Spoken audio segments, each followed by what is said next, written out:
My ear changed. Okay. What exactly does that mean? I'm putting my headphones in. They're the earbuds that go right in your ear. Yeah. And the one in my left ear is not staying in like it usually does. So you think your ear's changed? Yeah. And what would cause such a thing? I'm just speculating here off the cuff, but maybe my ear hair? All right, we're off to a great start.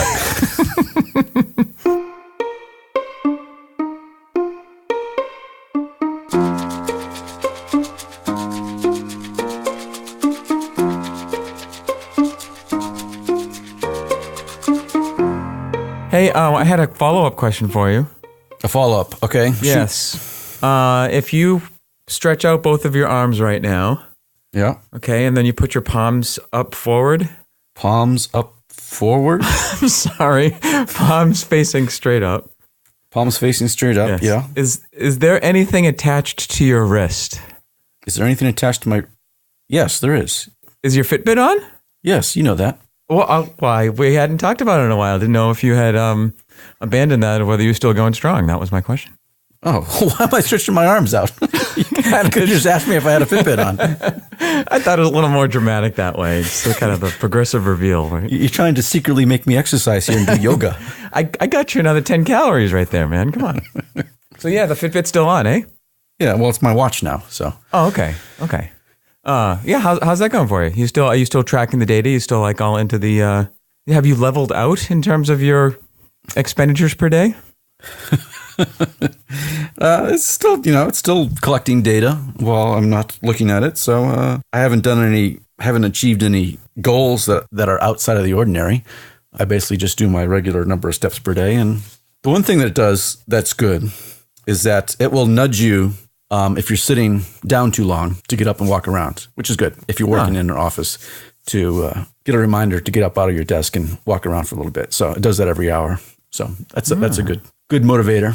Are you now moving more as a result of the Fitbit than you were before? No, I wouldn't think so. I don't think so. But it does force you to move more regularly rather than having long stretches of time where you're sitting down. But I still walk a lot as part of my daily routine anyway. So it's just tracking my normal stuff. I'm just trying to determine if it's had a net positive effect on your life activity. You seem to be saying it hasn't had much of an effect. It has the effect of getting me to walk around more frequently during the day. Okay. Also, the sleep tracking is useful because you wear it overnight and it kind of tracks the quality of your sleep and when you go to bed and when you wake up again. And so you can see that data over time and get insights into how you've been sleeping. Although you probably have a sense of how you've been sleeping, it's good to actually have that reinforced by cold, hard data. So it knows when you've fallen asleep? Yeah, because it can tell from your movement, your lack of movement, and your heart rate and stuff like that. Huh. But don't you move around when you're sleeping? You do. But it kind of has some sort of algorithm that figures out when you're actually awake and when you're just rustling around. So have you gained any insights into your sleep activity? There was a time for a while in the past few weeks where I was having trouble sleeping before my vacation. And since my vacation, I've been sleeping a lot better. Oh, well, that's an easy conclusion then. Go on vacation more. There you go. That's right. So the Fitbit was registering the fact that I was probably a little anxious pre-trip. And now that I'm back from vacation, I'm a bit more relaxed. Wow. Well, that's a profound insight from a technological device. Very profound.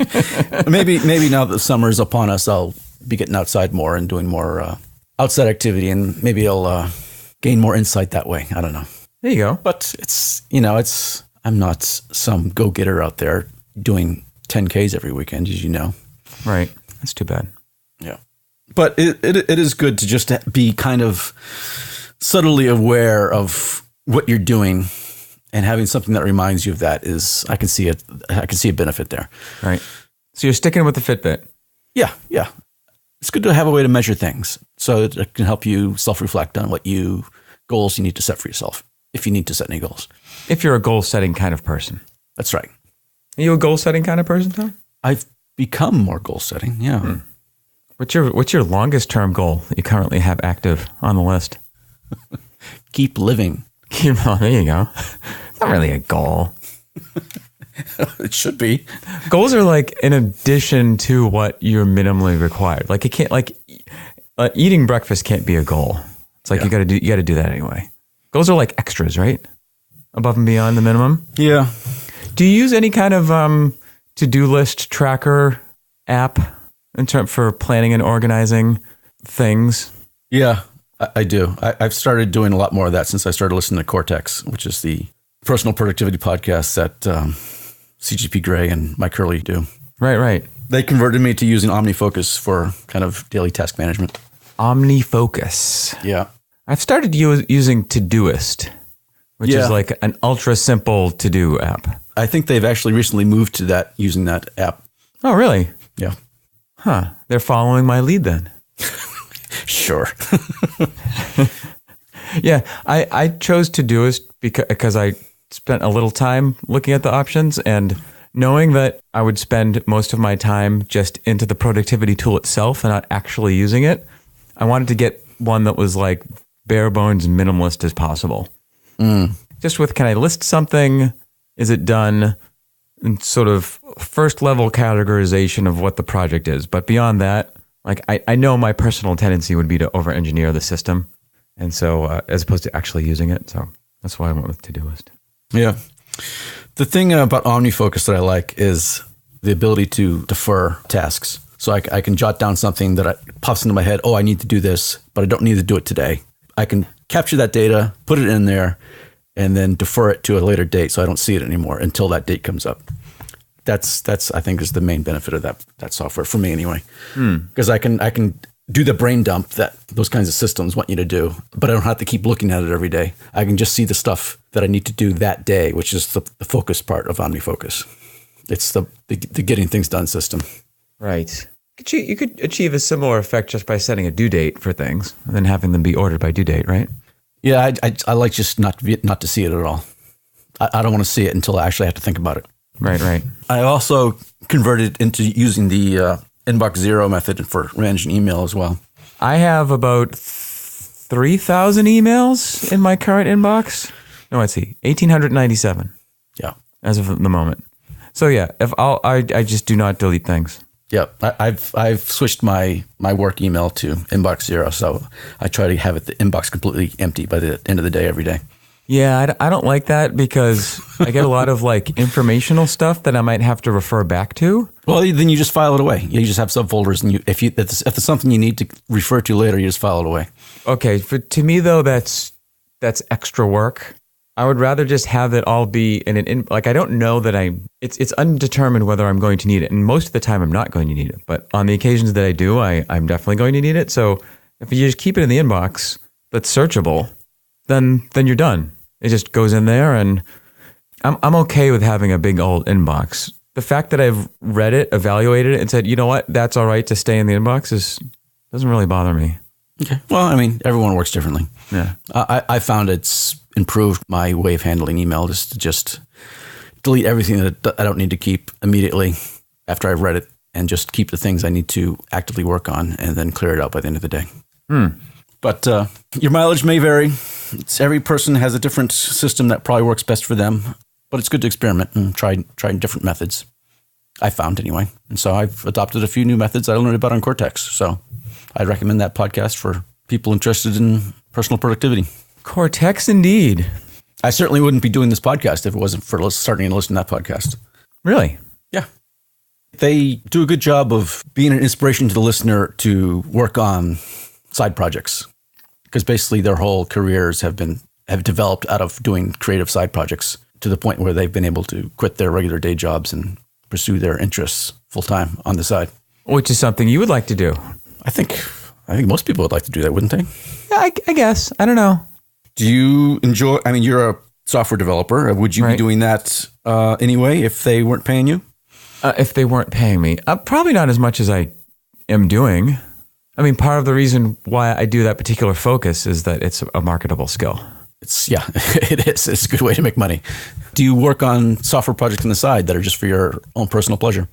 I don't, because there are other priorities for my free time. Right.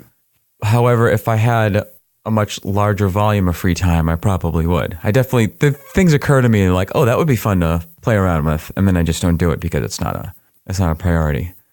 But I don't know. That's just the general idea of whether my job needs to be my primary interest. I think that's kind of a non-simple question. Like, so for most people's primary interest, it's less marketable and more risky in terms of producing consistent income. Yeah. Like the starving artist. Right. I like to do this, but it's not. So in terms of constructing one's life, do you want to insert that level of risk into your support system? I'm not trying to discourage people from following their dreams. And you shouldn't work a job that you hate, I guess. But and some people, they really, really enjoy their jobs, and that's their life. I wouldn't say I fall in that category. But hey, to each their own, I guess.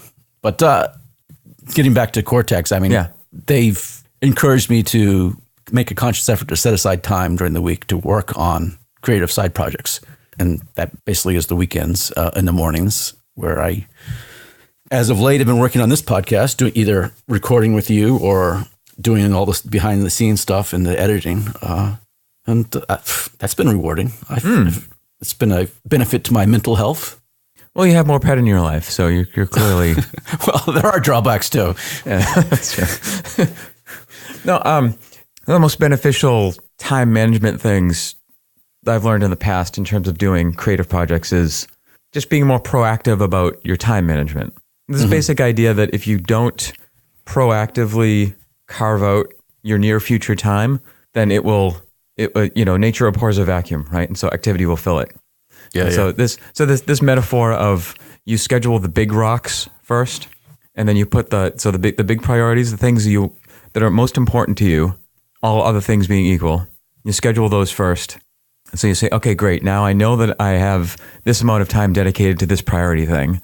And so you're essentially creating a firewall so that the fires that come up in day to day that you have to react to don't consume all of your time. Yeah. Right? Like if you had a big glass and you had a bunch of different sized rocks and pebbles and sand to put in, you would put the biggest things in first, and then the smaller rocks in, and then the less important minutia sort of flows around that. Yeah, I would absolutely agree with that. I mean, that's why I block off time on the weekends, on like Saturday and Sunday mornings, to just work on creative projects and be dedicated to that as if it's my weekend job. Right. And then I take the afternoons off to do what I need to do, normally as part of life, or spend time with the spouse and all that. But it's so easy to waste time with frivolous stuff like the internet and TV if you're not focused on something to do, Right, and there's nothing wrong with spending time like that. It's not like an ethical judgment. It's just that you won't achieve forward progress on a higher level thing that you yourself want to do. Yeah. So the two techniques to apply this principle that I found are most helpful are daily planning and weekly planning. And so you basically you get to the start or the end of one of your time segments. And for human beings, our time segments are typically days or weeks. Right. And so you can also expand this to months or years or whatever, but you just pick a natural time segment. Right. And so I like to do this. So like when I'm working in the context of work, I do this at the beginning of the day. Some people like to do it at the end of the day, but to each his own.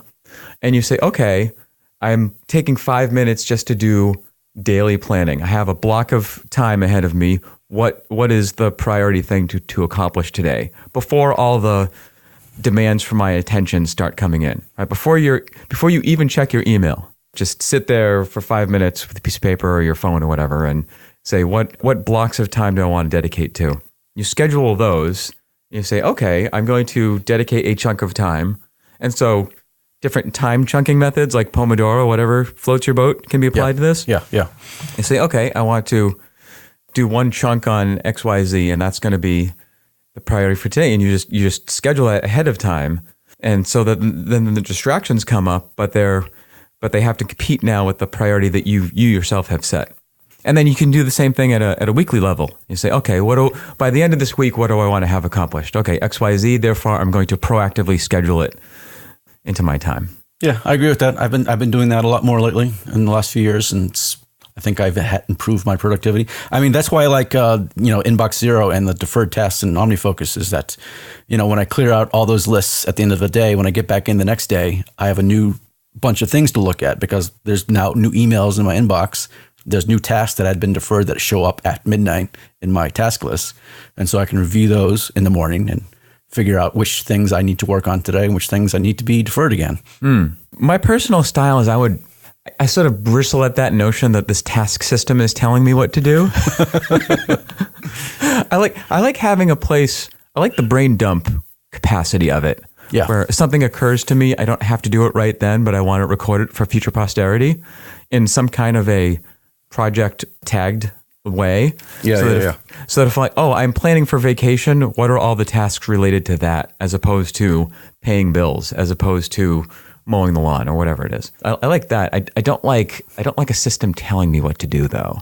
I like to be able to proactively sit down and say, now I'm going to pick from that what it is I want to have accomplished. But the system isn't really telling you. I mean, you're telling yourself. It's just using a system to kind of manage those messages. So I wanted to tell myself 3 weeks from now to work on, task X. In the 3 weeks in between, I didn't think about it. But then on that day, it showed up and said, oh, this is a reminder that I wanted to work on this today. Yeah. Okay, so it's not the system. It's me, myself, telling myself to do something. You don't want to listen to yourself. Essentially, yeah. Well, so you want to have a system tell you what to do then. No, I want to decide. So, okay, here's the thing. Is it like if you are driving a bus... No, let's see. That's a bad metaphor. What is it that I want? Yeah, what the problem I'm circling around is the problem of brushing your teeth. Here, go with me. This is why I think that, okay, so say like you're going to sleep, right? Yeah. And you're really tired and you're like, oh man, I just want to go to bed. I don't want to brush my teeth. So what is it that you want to do? How do we define this sentence? You want to do. At that, you might say, okay, well, you don't want to brush your teeth. But then you're like, oh, I should. And so you sort of drag yourself in there, you brush your teeth and you go to bed. Yeah. So what is it that you actually wanted to do at that point? If you just look at it from the perspective of the influences that were prevailing at that moment, you didn't want to brush your teeth. You were too tired.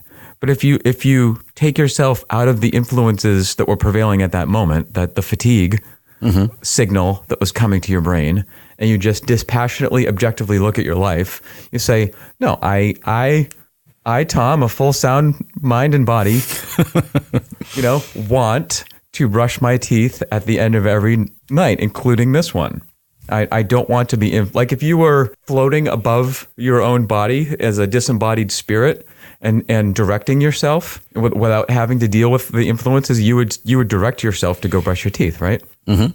So there's this dichotomy always between the self of the moment and then the higher level executive function self, right? And there's no clean answer to which one is the most important, right? You could make a case depending on how fatigued you were that it would be okay not to brush your teeth at night. I mean, is it really going to kill you not to brush your teeth one night? Right. Like another key moment where this comes up, at least for me, is waking up in the morning, right? And so you wake up in the morning and your immediate influence is the fatigue that you feel from having just slept the night. And so there's this competition between the self of the moment that, oh, I am so tired. I am going to identify myself with the prevailing influences of the moment versus I want to get up at the same time every morning because I value that self-discipline and the greater effect it has. And so there's this competition. And the problem I find is that if I allow that to be a competition, then the self of the moment is going to win. Because it's arguing more loudly at that point. Right? So self-discipline is the ability to override the self of the moment for the overall self. And yet it can't ever be that conceptually clean because the overall executive self doesn't really exist. Like it in the sense that it's only there as a means to an end for the self of the moment. I mean, do you ever exist outside of experiencing a moment? right? Do you know what I'm saying? It's like it's the higher order executive planning self is in service of you're in service of yourself, and so it's like you're the manager and you're the worker of your own life at the same time, and so you can't ever completely give control over to one or the other. It's this endless labor dispute, right?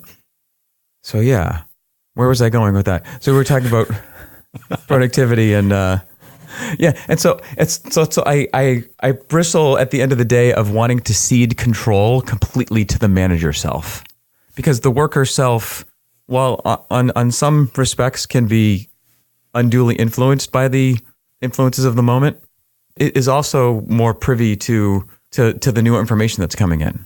I might plan ahead of time that I want to work on project XYZ on Saturday, but then Saturday morning comes up and an aberrant opportunity arises, or the conditions have changed. And so now I'm making a game time decision to alter trajectory. And you can't do that in executive function mode. Are you just trying to come up with an excuse to stick it to the boss? Yes, probably. To justify ignoring certain self-discipline tasks you need to do? And finding a philosophical justification for such a behavior? Yeah, I think if I'm going to be honestly self-reflective, I think there's a bit of a maturity curve that has to evolve here. Yeah. Where it's kind of like I can wake up in the morning and say, you know what? I don't have to do what anybody else tells me to do. I can sleep in if I want. I don't have to get up at 5:15. I'm my own person. And it's like, okay, fine. You can do that. No one's going to... Well, most people aren't going to give you grief about it. And yet, so what happens is that I experience the natural cause and effect. Yeah. Right. And so the next time that I reflect upon, okay, well, how did that go? How did that go ceding that much control, that much game time decision in that particular context to labor as opposed to management? Like, okay, is it achieving what I want to achieve in the overall? If it's not, and I can be honestly self-assessing about that, then I need to cede more control to management. Self-discipline. Yeah. So our mutual nerd hero, CGP Grey, his recent video on 7 ways to maximize misery kind of touches on this quite a bit. Yes. Where his basic point is you should ignore your instincts because they usually lead you to misery. And you should actively try to go the opposite way. Yes. In fact, I'm going to bring it up here. So he's reviewing the 7 keys to maximizing your misery, and obviously the sarcastic way. Yep. Because he doesn't like the fluffy approach to how to be happy, which I kind of have to agree with. Yeah, like his point was sometimes it's better to focus on how to achieve a result you don't want and do the opposite. Yes, and one of the first images in the video is this bookshelf of Happy, Happy, Happy, the Dummy Guide to Happiness, How to Be Happy Today, blah, blah, blah. Those kind of self-help books. Barf. So it's funny. I feel 2 ways about those kind of self-help, self-transformation things. Like, on the one hand, I think there is a thrust of awareness and realization that is pretty simple in terms of how not to make yourself miserable. Like we were talking about when you were traveling, Tom, right? How like there's a certain percentage of your experience, suffering in your experience that you can't control. Yeah. Right? Like your flight gets delayed, there's some rude person in front of you, your bags get, whatever. But for the most part, it's about how you react to the stimulus that's coming in. And so if you cede control over to your environment that like, oh, I'm just going to be, my mood is completely dependent on the things that happen to me, then, you could get 1 bag of peanuts instead of 2 bags of peanuts and be miserable. You know what I mean? As opposed to like, right. So I think there are that's just one example of sort of a simple mental approach to processing one's experience that if you just kind of flip the way you look at it can have a pretty large effect. So there are some simple things, but the other way I sort of react to these sort of self-help, how to be happy books is that it glosses over the necessity for the effort and discipline of self-transformation. That there's there's a book called The Lazy Guide to Enlightenment, Lazy Man's Guide to Enlightenment, which sort of goes over these 2 things. But yes, it's like this kind of Oprah book club. It's almost too easy. You know what? Life isn't that hard. Just read a book and everything will be great. Yep.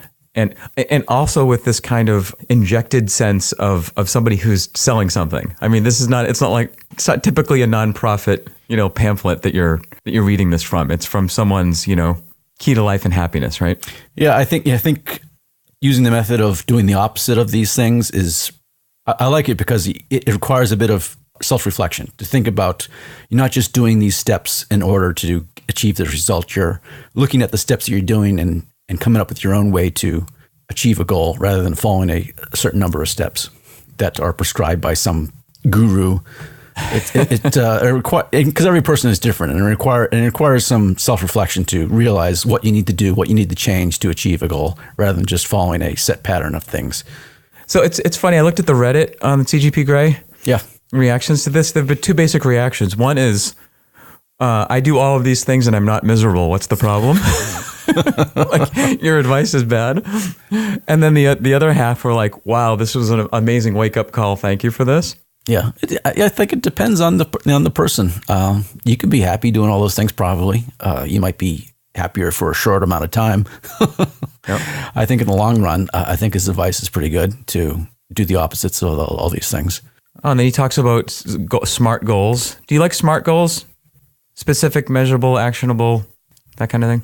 Yeah, I mean, then that's certainly why you'd want to use a task management system to divide up projects into smaller tasks, and it's an easier way to get towards your goal if you're just ticking off a small number of things rather than trying to do it all at once. So, are we creating a personal productivity podcast now? That's definitely been an interest here and there.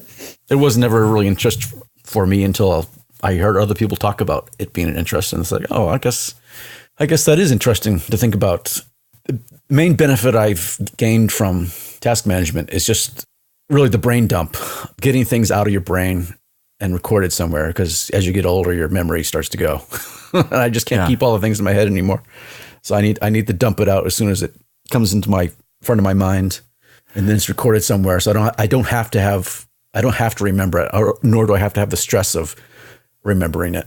Yeah, the problem I've had with effectively using productivity systems with the brain dump is whether I'm brain dumping content versus planning. And this is because I don't feel like I have a good level of executing self-discipline. So if I'm just dumping content, like, oh, I thought of this neat idea or a way to solve this problem or an argument I want to make on this particular topic, then that's been very helpful for me. And then I just tag it, and then I say, oh, I need to write this letter to this person on this topic. Oh, here's the 6 ideas I wanted to include. And that gives me a head start so I don't have to rethink all those thoughts. That's been helpful in terms of brain dump. It's in Harry Potter, the concept is this wizard uses this thing called a pensive, where he takes his wand and points it at his head, and then he takes out a thought, sort of like this wispy strand, and dumps it in this bowl. And so it's out of their mind. And so now if they want to revisit it, then they stick their head in the bowl and they re-experience the thought. The problem I have, though, is when I use that for planning. So I'm saying, oh, what are the tasks I want to accomplish, and great things to accomplish this week? What are my priority things, etc.? I get this sort of satisfaction from realizing it and organizing it and articulating it.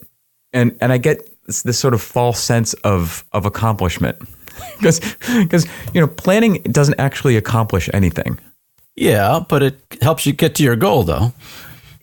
But only if you follow through and execute on it. Yeah, but I mean, you're a lot more likely to get to your goal if you've planned on it. I don't know. Sometimes I think it's a little self-defeating for me. Like, I guess I have a labor problem, Tom. Well, how do you approach a software problem that you need to solve? From my meager experience with coding, you have to do a lot of breaking down of a larger problem to smaller problems to solve. Sure. And that requires planning, doesn't it? Yeah. Isn't that the whole point of software development is taking an idea and figuring out all the tasks you need to do and to get to the goal? Yes. But if all you do is plan and you don't actually follow through on the plan, then you don't get anywhere. Yeah, but you don't skip that to get to just doing the bits that are required for the goal. It has to go hand in hand, doesn't it? Yeah. So I guess the experience I'm thinking about, and I've had this to greater and lesser degrees over the years, is feeling overwhelmed and disorganized in several aspects of my life, right? Yeah. And then sitting down with a cup of coffee and a notebook and being like, oh my gosh, I just need to plan and organize and prioritize this stuff. Writing it out, feeling all organized and prioritized about it, and then not executing on it. Right. And then, not insincerely, with the sincere intention of going at it, and then having it sort of fall apart after a few days, and then life and reactive fires of the moment take over, and then sort of resurfacing and being like, oh my gosh, this is all a mess again. I need to utilize my time more efficiently. Let me do another big executive function, step back, cup of coffee, organization. Oh, now I feel really good that I feel really clear and organized. I know what I need to do. Yeah. And then so it's like, yes, I can see how having an organized plan, if you utilize it, can be very effective. I can see how clarity on that plan, if you utilize it, can be very effective. But it's pales in comparison to actually being able to execute on it. In other words, I would rather have a disorganized worker with a really strong, dedicated work ethic than a weak work ethic that's highly organized. And I just know my mental tendencies well enough that I've definitely had times, even like when coding, for example, you're talking about the metaphor of coding, where I have some thing I need to write and I'll spend a little too much time architecting it and planning it and designing it as opposed to actually executing on delivering the goods. Yeah, I can see that. I hear you. Geeking out on the system as opposed to remembering that it's a means to an end.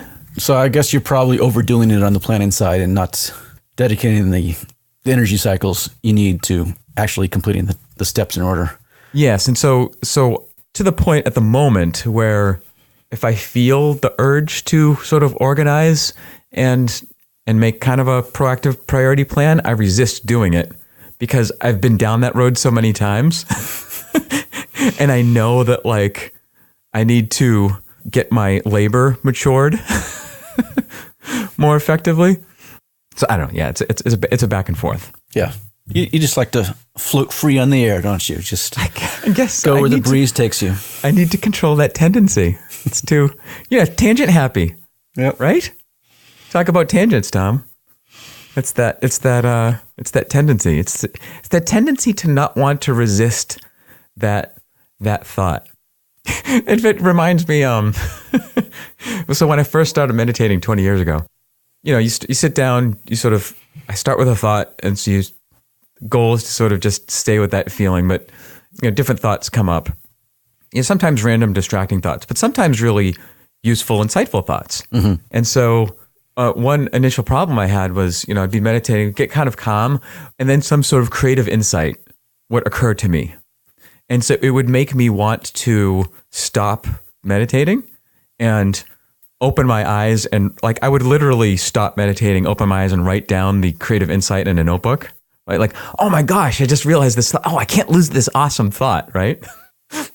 I mean, if you really dial back my life, I mean, back to like my college years, the number of little scraps of paper with thoughts written everywhere. I mean, I still have a collection of notebooks, and this kind of thing. And so I wrote to my meditation teacher. I was like, hey, I've been meditating. I've had these experiences. It's been really productive in terms of getting these thoughts. Is this, what do you think? And he just wrote me back a really short reply of, when you meditate, you should ignore thoughts. You're doing it wrong. Well, it's like again, it's about a means to an end, right? Yeah. If I'm like, oh gosh, I'm trying to solve this intractable software problem, let me ruminate on it for the purpose of solving this problem. And then during that act, some realization occurs, then sure, I can open my eyes and write it down because that was the means to an end. But if I'm doing it for some other goal, then it's not conducive. And the other issue there with meditation is that if I'm trying to get control of my mind and not have my attention be so reactively in the service of thoughts, then I need to resist however enticing that thought is that comes up, right? It's kind of like you're trying to train like a wild horse, right? Like a bucking bronco. This is a common metaphor in meditation for the mind. And it's just a matter of like patience, and that in your mind is going to sort of pull out all the stops to try to distract your attention back, and you just sort of have to like patiently resist those pulls on your attention. If your goal in that 30, 40 minutes or whatever is to just keep your mind on one thing, no matter what the distraction is. Yep. So switching gears here, the last time we spoke, you were trying to convince me that plants had memory. Yes, and I didn't do a very good job of it, but we got far enough to talk about Mimosa pudica, the sensitive plant, which when it is rustled strongly or touched, will retract its leaves. Yeah. And I was trying to describe a situation in which the plant would sense danger, and if it sensed that it wasn't dangerous, then it would not retract its leaf. And I was extremely skeptical of this claim. And since that time, you've sent me a few things to read, and I have to admit that I'm still very skeptical of this claim. Okay, so let's just talk about a couple of experiments that have been done. Yeah. So to me, the general concept here that is being explored is not, do plants have a brain and a nervous system and are self-aware and have a subculture that we don't know about? And right, that's clearly in the negative. Yeah, like there's, the backdrop here is there's a book called The Secret Life of Plants that came out in the early 70s. Hippie tree hugger kind of phase, right? That talked about when you pull up a carrot, it screams and that kind of thing. Yeah, okay. Fun, fluffy reading, but not heavily into the science. Right. But recently, there have been some studies about plant actions and potential plant behavior that is exploring this possibility that there is the capacity for plants to store and retrieve information that can be acted upon, as opposed to just a simple reaction. So if you touch the end of this leaf and it retracts, that's a reaction. But when does it do this is, if there's a decision process being made that can be remembered, then that's a sort of a higher level order. So then you talk about, well, what can plants sense, and can they learn? Is their memory, and then you sort of keep drawing the concentric circles outwards and exploring consciousness. So these are set of ideas that are being explored. So the experiment here was from 2014. A biologist by the name of Monica Gagliano from the University of Western Australia took these plants, these Mimosa pudica plants, and put them in this special holder in which it dropped the plant quickly, 6 inches, right? Yep, it's like the little parachute drop at the amusement park. Yeah, totally. Yes, exactly. But it landed softly, so it didn't cause any damage to the plant. No plants were harmed in the exploration of this idea. And so what she observed is initially this plant, given the fall, would retract its leaves, as we've described, right? And so, but she did this drop 60 times over, and by the time she got to the end of the number of drops, the plant would stop retracting its leaves. And so, suggesting that perhaps the plant is learning that it does not need to expend that amount of energy in order to retract its leaves because it's not in danger. Right. And so the first question was, well, it takes a lot of energy. Maybe they were just exhausted after. Right. That's the obvious first question to ask in an experiment like that. Yeah. Right. And so she went back a number of days and weeks later to do the same experiment with the same plants, and they had retained the non-reaction, essentially dropping them.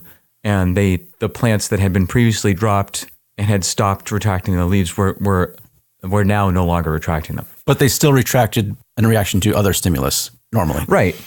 So it's like you drop them, they're not reacting. You drop them, they're not reacting. You pick it up and shake it, and the leaves retract. Yeah. So it kind of removed the dropping mechanism from their list of reactions. Yes. And so in some capacity, the plant is encoding that this particular action is not a threat to itself, but another action is. And it's not a reaction either, because you could take a plant that wasn't dropped 60 times and you drop it the first time and it's going to retract. So what do you think of that, Tom? Do you think that implies that there is some, obviously not a brain, but some system that is recording and encoding that information for later retrieval? No, I don't. I'm still as skeptical as I was before. The old saying, extraordinary claims require extraordinary evidence. I think they would need to do a lot more experimentation in this area to convince me of something like that. But I think what we're seeing here is probably closer to what people would call like material memory, like a memory foam mattress. You wouldn't say a memory foam mattress is conscious in any level, but it does retain some memory of its prior shape. Right. I think it's a lot closer to that kind of physical attribute than any kind of cognition or kind of anything that we would normally recognize as memory, in quotes. That's my thought. I think that's not entirely unsensible. So I was exploring around for different possible explanations of this that are being studied. Yeah. So one idea is this notion of mechanoreceptor proteins.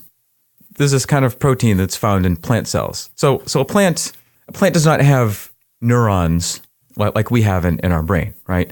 But it does have a system of proteins and molecules and chemicals in its system.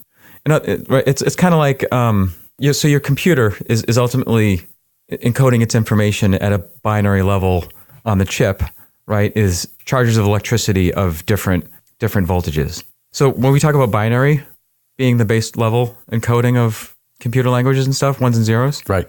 There's no actual 1 and 0 in your computer. Ones and zeros is just an idea of how you encode information. It then has to be manifested. It has to be implemented in a particular system. So and the way it does that in your laptop or your phone or whatever is at the chip level, right? And so it's, how are we going to implement this? Oh, we'll implement this with electricity.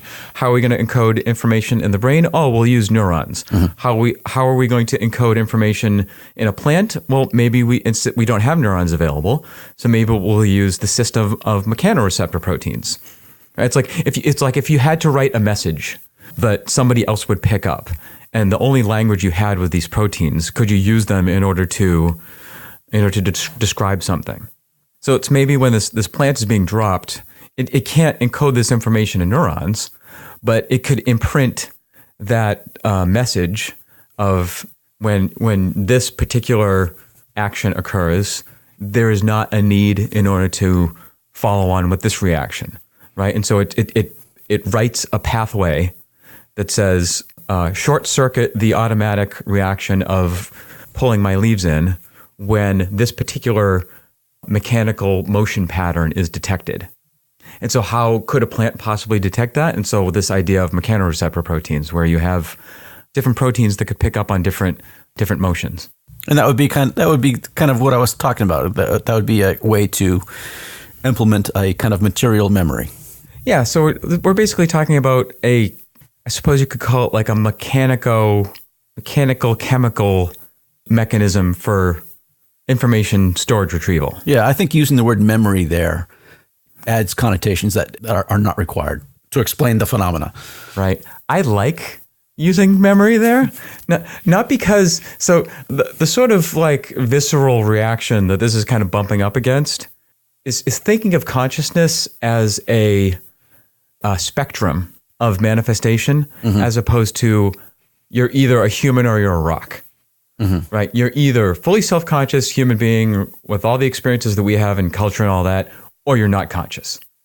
And so we're used to the easily understood compartmentalization of humans and animals and plants, I guess, and then, inanimate matter. Yeah, I think that's valid. I think you can look at consciousness on a spectrum like that. But I think using words like memory in this case probably puts plants higher on the spectrum than they deserve to be. So, okay, I think it puts them higher on the spectrum than they previously have been, but I think it opens the question as to exactly where they ought to be. Like when we say animals and where they should be on the consciousness spectrum, and we say should be in terms of where we slot them in terms of the evolution, the complexity, their maturity. Like there's a difference, I think most would say, between a mouse and a dolphin, right? In terms of behavior that has been exhibited, not simply in terms of brain size, but in terms of when we talk about what is intelligence, what is consciousness, and when we start to try and tick off the attributes of what things would need to manifest in order for us to conclude that that exists in a life form, we start talking about things like learning and memory and behavior. And when those things are more easily observable at a higher order in species like dolphins or chimpanzees or pigs even, then we start to poke at it a little bit, that there is such a clean delineation between humans and animals and plants and rocks. And so this is just, I think, trying to tease out a little bit higher level of granularity in terms of how that complexity can exist on that spectrum. And I think the reason why I can get such a negative visceral reaction sometimes is that it starts to de-emphasize the importance of humans on that spectrum. It's not saying that like, a Mimosa pudica is a more complex or valuable or worthwhile form of life than a human being. Mm-hmm.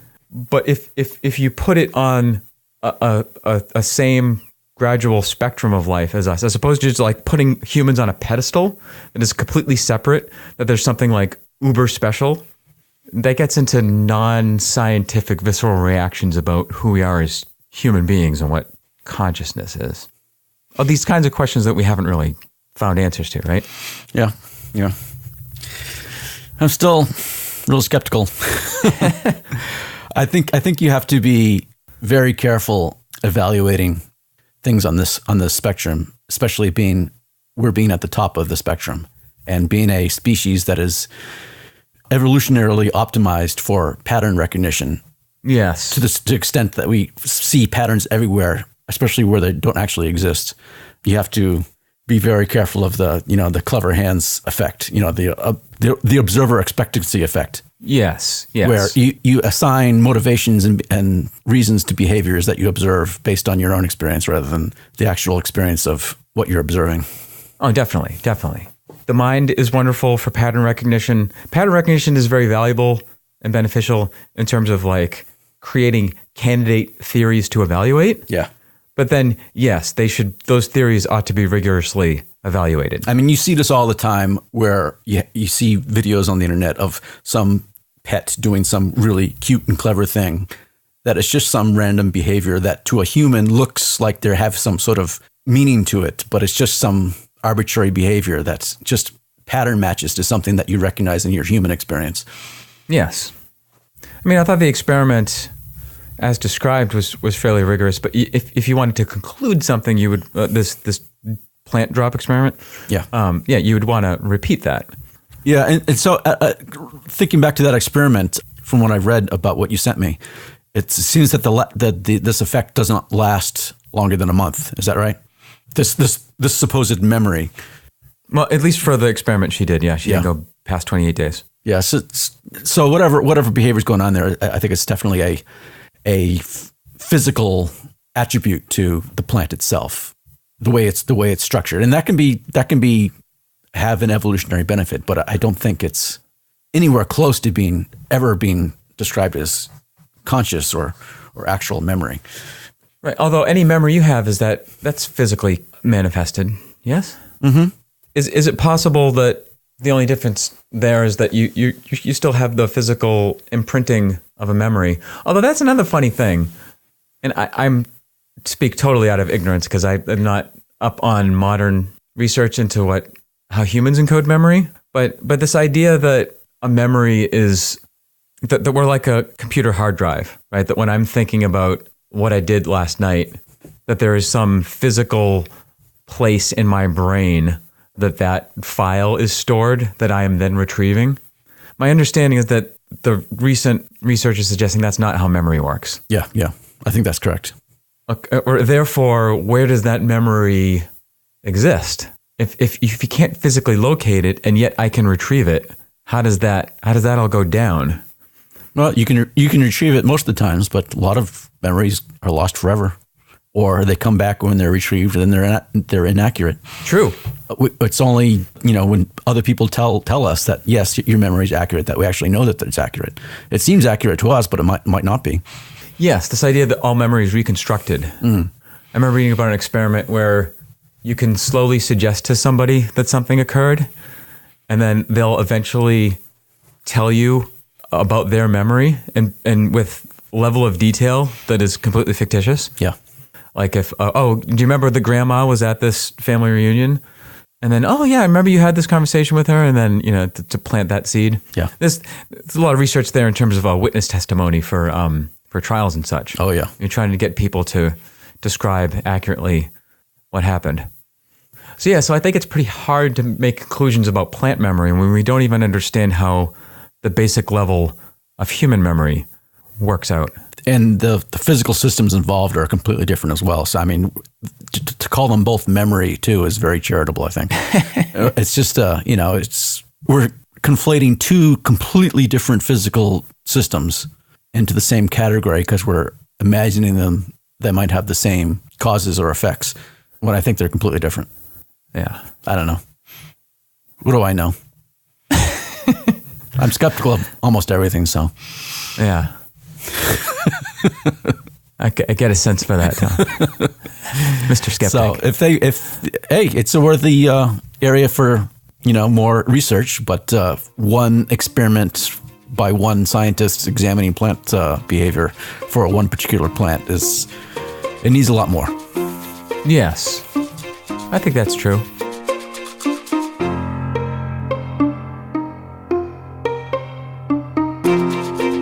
Hey everyone. Ped and I wanted you to know that Two Big Geeks is now on Patreon. If you like what we're doing and want to support the podcast, consider becoming a patron. Patrons will have access to occasional extra bits and episodes not found in the regular podcast feed. Look us up on patreon.com, and we thank you for your support.